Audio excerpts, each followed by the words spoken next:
Our country's archipelagic nature and geostrategic location is both a blessing and a challenge. As much as our maritime environment provides us with much needed resources, it also requires us to constantly adapt to become more mobile and agile. While this equipment will boost the readiness of our Air Force to respond to any contingency, there is still a need to further improve our capabilities to effectively cover our territory.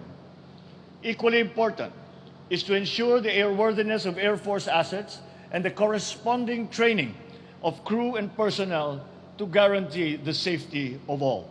As we accept and bless this new C295 medium airlift, may your passion to defend the country and to serve the Filipino people deepen as we strive to maintain the peace that we have fought so hard to achieve.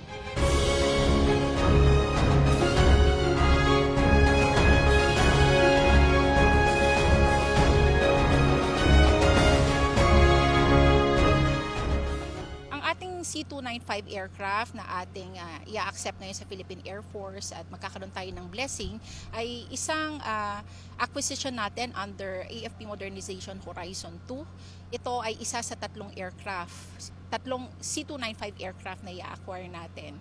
So ito ay makakatulong sa ating mga focus military operations pati sa ating mga humanitarian assistance and disaster relief operations. Malaking tulong to kasi kailangan talaga natin ng mga cargo aircraft para magta-transport tayo ng mga ating mga ground troops papunta sa mga different areas kung saan meron tayong military operations. Kailangan din natin ng ganito mga cargo aircraft para sa pag-transport ng ating mga relief goods whenever we have disasters and calamities in different parts of the country. Ang commitment po ng Philippine Air Force ay patuloy po kami sa pagsuporta sa mga pangangailangan ng ating mga kababayan. Kaya kami po ay nagpapasalamat sa ating gobyerno sa patuloy din nilang pagsuporta sa Philippine Air Force lalo na sa ating mga modernization projects. And of course, our commitment is to really exert our best effort to hone the capabilities of our air crew and to maintain our aircraft, to continue planning for more procurement of more advanced aircraft that will help us in our air operations. Thank you to our Senior Defense Undersecretary, Charlie Galvez. Please take your seat.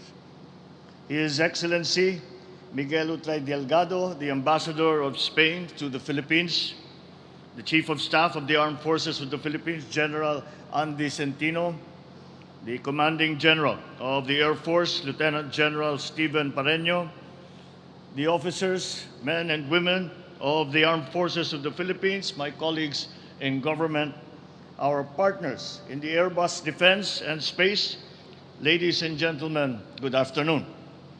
Since the enactment of Republic Act number 10349, or the revised AFP Modernization Program, we have seen the realization of various projects and the acquisition of more modern equipment to fortify our country's defense systems. Today, I am glad to be with you as we bear witness to the ceremonial turnover and blessing of the C295 medium-lift aircraft and the demonstration of the flight capabilities of the FA-50PH. Let me convey my congratulations and the gratitude to the Philippine Air Force for its successful acquisition of 3 C295 medium-lift aircraft since last year. This attests to the progress of our nation in upgrading our defense capabilities. Allow me, of course, to thank the government of Spain for assisting our Air Force in this acquisition and consequently bolstering the defense posture of our country. This is one of the many meaningful outcomes of the long-standing relationship between our two countries. Our country's archipelagic nature and geostrategic location is both a blessing and a challenge. As much as our maritime environment provides us with much needed resources, it also requires us to constantly adapt to become more mobile and agile. To this end, our FA-50 fighter jets shall improve our maritime patrol capability, aid our Air Force in monitoring the developments within the Philippines' exclusive economic zone, and provide close air support to our combat troops.